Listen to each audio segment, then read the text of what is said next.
Well, I was hoping we were into the spring weather. It was just about to come, and get up this morning to take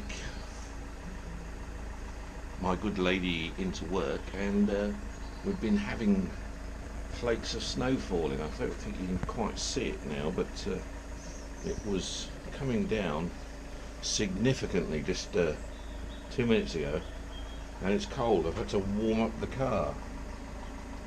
So that's what I'm up to at the moment. Anyway, got to get on.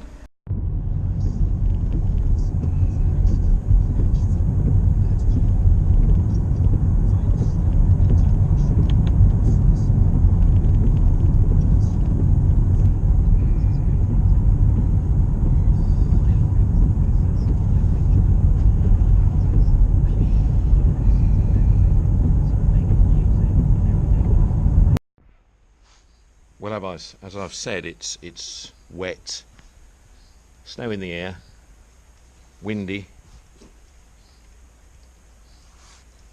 constant rain. My dog is just going out for his tinkles. Well, here I am again. It's just gone 2:15 and I'm waiting at the hospital now to pick up Richie. It's been a wet, blustery, snowy day so far. Sun shining now, but the gale force winds that have been hitting the country today have been quite incredible. In fact, we've had some ferocious winds just coming across the Chesterfield area in the last hour, and there's been snow and sleet and everything coming through as well. Well, I just wanted to pick up on a point regarding the Brexit process that's been going on, and all these concerns now being raised, and all these votes now going to take place in Parliament for Theresa May's deal again that nobody seems to want, and voting now for whether there should be a no deal or not. In fact, voting to actually make the point that we shouldn't leave with a no deal, and actually another vote to state if we should extend as well, from what I understand. But the whole point is, it's the government just carry on making these fatal mistakes.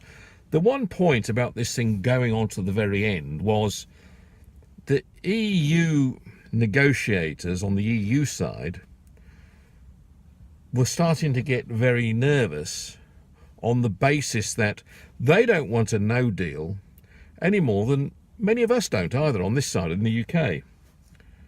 But we are leaving the EU, and therefore if it got to a stage where we have a no deal and have to walk away, well, that's what would be the case.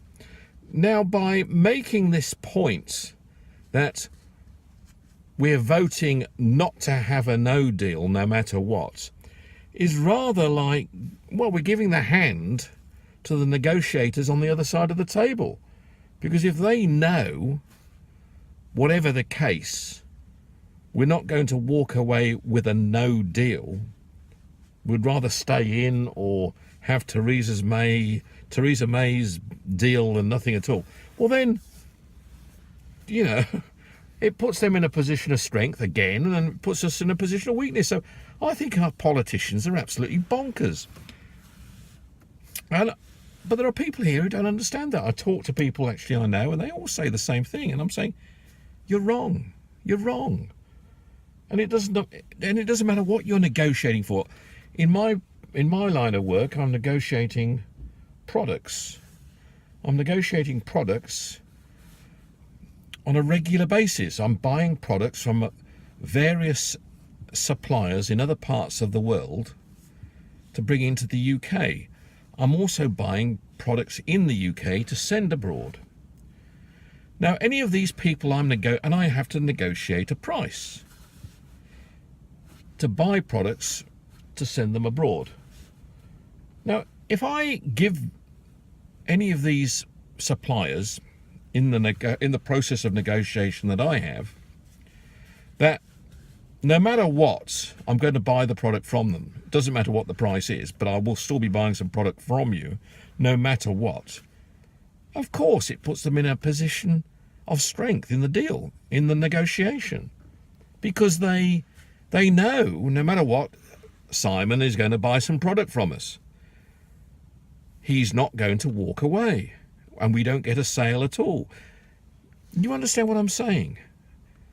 That is exactly what our brilliant, clever negotiation people are saying with the EU. They are making such a fundamental mistake in negotiations.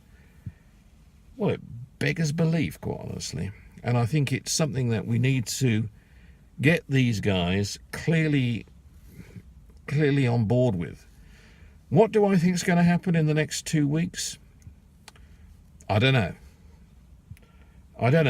In my view, it's probably more likely that we will bundle out with a no deal, because legally we have to leave anyway at the end of the month. You know, and we'll only get an approval to stay for a longer period on the basis that we get every country in the EU agreeing to that as well. Now, I'm not saying they won't all agree to it, but then that's prolonging the agony from our side as well. So, do I think Theresa May's deal will go through? No, I don't, because it is fundamentally flawed and actually puts us in a position far worse off than if we just stayed as we were. Whereas, you know, where we would continue to pay money in, but we would at least have a vote on what's happening in the EU. We'd have an influence. Theresa May's deal, we have no influence whatsoever, but continue to pay. So, why is that a good deal? It isn't. It's rubbish. Should we stay in? Well, we've more than half the country voted to leave. So how can we suddenly say, well, we'll stay in? I mean, it puts democracy in a position of jeopardy in the UK. It'll be a crisis in the country if we remain, or if a decision is taken to remain in, or in my opinion, even delay the process. So that's where we are. Anyway, I better get on and do some more. I will be putting some. It's been a while since I put a video out, because I've been rushing around. I've been busy with a lot of things. I've been keeping contact with people, but I haven't had time to. It's not so much making the videos. That's the easy part. It's actually editing them and sorting out the clips that I need to put into the video. If I just send videos out uncut, they're going to look a real mess, and no one will ever look at them again. Not that many people do, but nobody, I'll frighten people away. So, I have to put them on the editing suite, and I have to check them out and look at them. But I am getting, lots of interesting video being sent to me as well. So that's quite good. And I'm thinking, because I get so much video now sent to me, I'm thinking of putting it all together in a little program, and giving my thoughts on it as well, so I can mention that. Well, it's now that time of the day where it's chill out time. Hound dog is down there sleeping next to my chair here in the study, and I'm just about to have my Oriental chicken. So anyway, chill out. Enjoy this little joke I prepared for you earlier. A long time ago, I was in basic training in the Army, and I had the day off, and I went into Kansas City, and I saw a sign. And the sign said, "Tonight at 8 o'clock at the Parkway Theater, come see Herschel, the Magnificent Jew." So, of course, I was curious, and I went, and there was a good-sized crowd in the theater. And at 8 o'clock, they introduced him. "Ladies and gentlemen, Mr. Herschel." And he came out, he was wearing a bathrobe, and removed his bathrobe, and he was perfectly naked, completely naked. Now, imagine, if you will, the largest masculine equipment you can think of. Herschel was 4 times bigger. and he had a bench in front of him, and he put 3 walnuts on the bench. And he took his masculinity in his hand, and he went whap, whap, whap, and he smashed them to smithereens. And the audience applauded, and when they were leaving the theater, they were still applauding. 20 years later, I was again in Kansas City, and I saw the same sign. Tonight at 8 o'clock, Parkway Theater, come see Herschel, the Magnificent Jew. Well, of course I went. And it was the same thing. They introduced him, he came out, took off his bathrobe. He looked exactly the same, hadn't changed it at an iota. And he put on the bench 3 coconuts. 1, 2, 3. Took his masculinity in his hands and he went whap, whap, whap, smashed them to smithereens. Well, naturally, I went backstage. I was curious.